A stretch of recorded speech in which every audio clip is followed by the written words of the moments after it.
Kurva yang melengkung habis ini artinya suatu saat wabah ini akan berhenti. Nah, garis ini mewakili kapasitas rumah sakit dan tenaga kesehatan. Jadi semua yang di bawah garis ini kemungkinan besar akan dirawat, tapi yang di atas garis ini kemungkinan besar kesulitan dan bahkan meninggal dunia. Nah, tugas kita adalah membuat kurvanya tuh nggak terlalu melonjak tinggi, sehingga semua orang yang sakit bisa masuk ke dalam rumah sakit dan ditangani oleh petugas kesehatan. Jadi gimana caranya membuat kurva ini menjadi landai? Orang itu sakit nularin orang lain.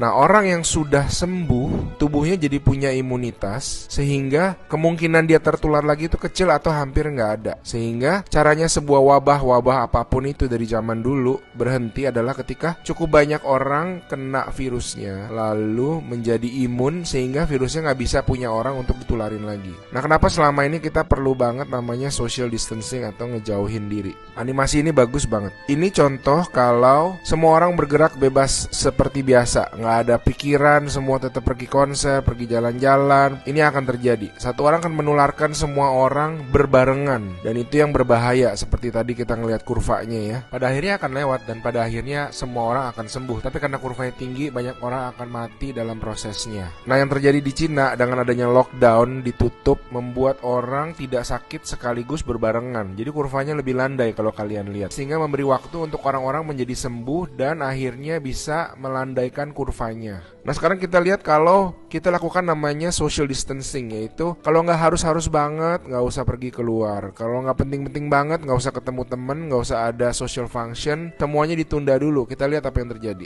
Nah, bahkan ini ada simulasi satu lagi, kalau social distancingnya itu bener-beneran ekstrim, orang nggak boleh keluar, ada jam malam dan sebagainya. Ini yang terjadi. Kita lihat beda banget kan. Jadi ada orang yang akan tetap sakit, tapi mereka bisa masuk rumah sakit dan dirawat. Jadi teman-teman, please do your social distancing, stay at home, work from home, anywhere you can. Ada orang-orang yang nggak bisa, saya mengerti, tapi sebisa mungkin lakukanlah semuanya itu. A good way of doing it is to imagine that you do have the virus, yeah, and change your behavior so that you're not transmitting it.